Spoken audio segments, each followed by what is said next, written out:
Hello again and welcome to my channel. I hope you're having a great day today and hope that you subscribe for future updates. So, in today's episode I'm going to be covering some of the basics of SSTOs because it is something that gets a lot of questions asked about it. So, here is my taxi. This is a SSTO that I use to rescue stranded Kerbals in orbit around the moon.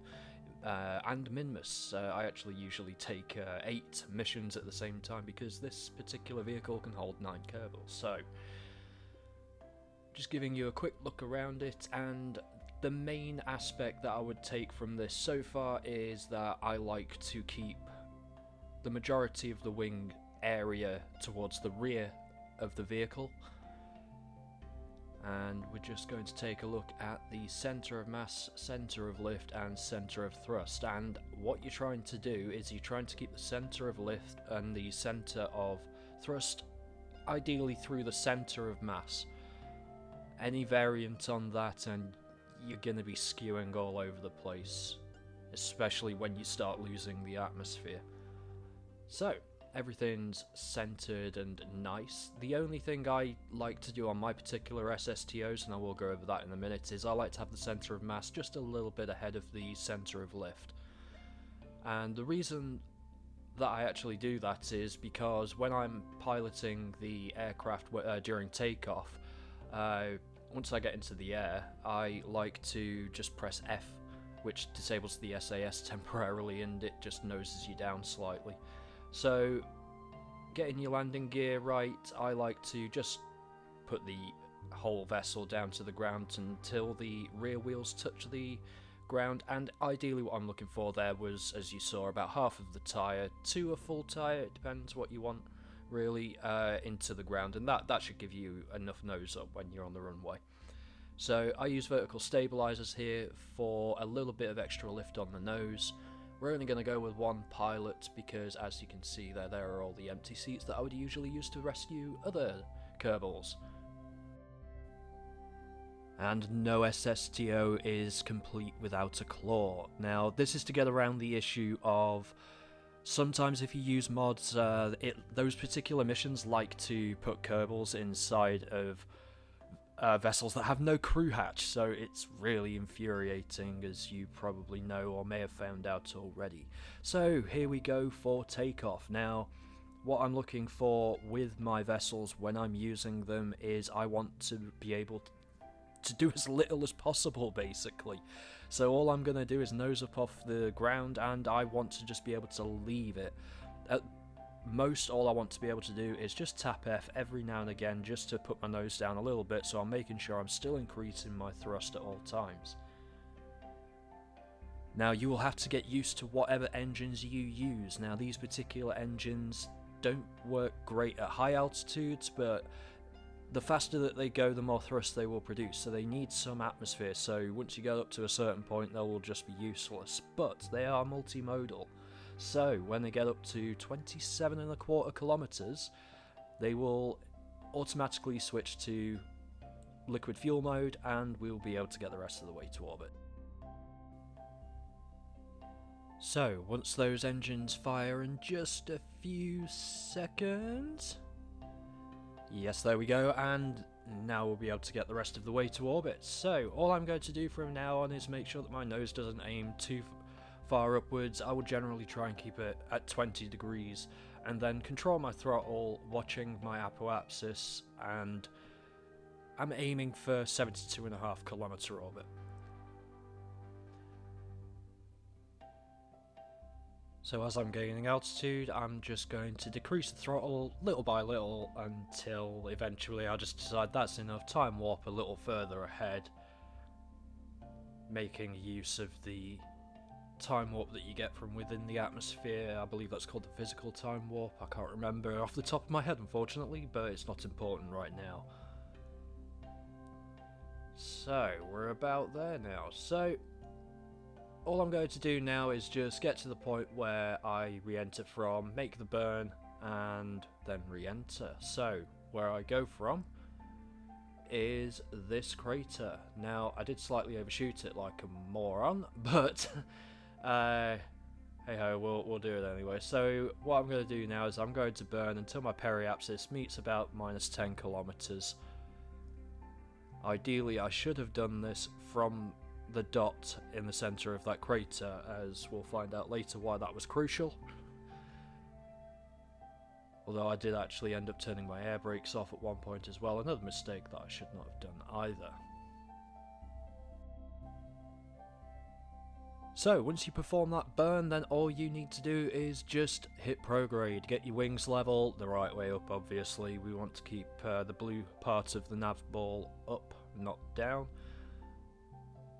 Unless you really are that sort of a psychopath who thinks they could pull off something like that, but hey, give it a try if you want. But all we're going to do is maintain prograde all the way down to 40 kilometers, and then all we're going to do is simply hit stability assist.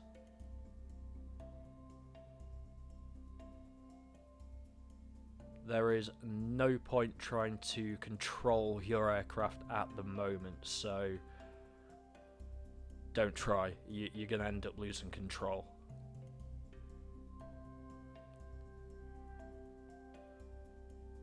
And that means roll or anything like that. Whatever angle you've ended up coming in at, just stick with it. Don't try and do anything at all. Just stick with whatever you've entered with. That is always the better idea. You can always navigate back afterwards. Especially if you have an overabundance of fuel like I do. But like I said, this particular vessel goes to Minmus and the Mun, so I did try to reduce the amount of fuel in there, but I still overshot it by a huge margin.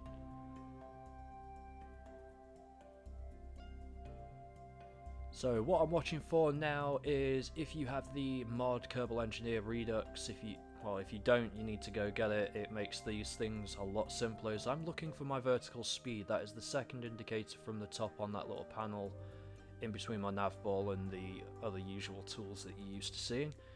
And I do not want to let vertical speed go above -100 meters a second. And as soon as I get there, as you'll see any second now past me, come on, there we go.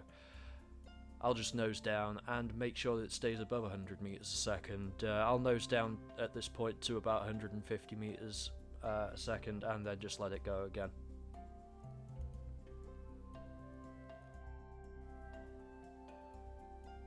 And if at any time your air brakes do decide that they are going to overheat, then just knock them off by pressing B, or you can press the tab at the top, it's up to you.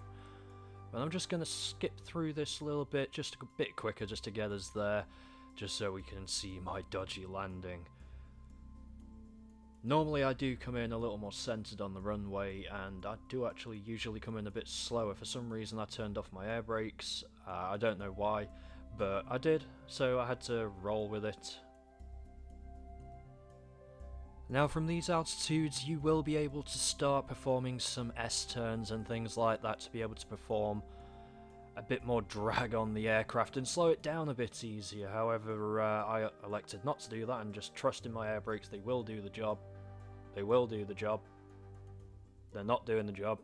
They're not doing the job.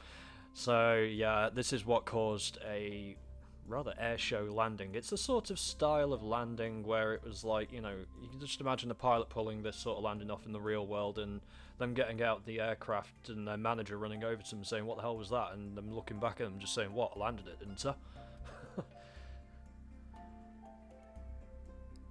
So I would like to take another opportunity right now just to ask that you subscribe to my channel and like the video. I do have more future updates coming. I am aiming for about one per week, and I am also planning a side series on home rocketry.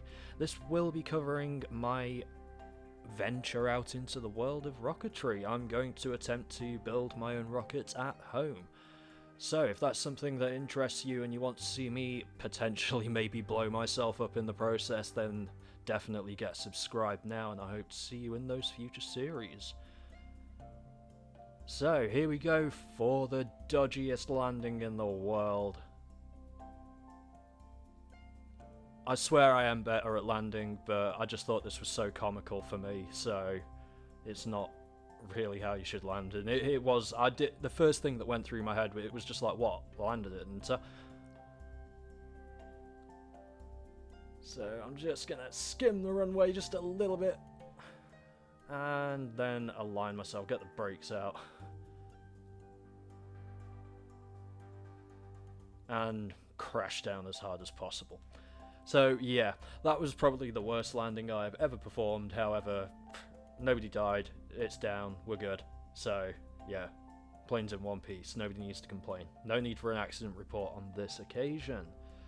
So hopefully this video has helped somebody with a few ideas on their own SSTOs.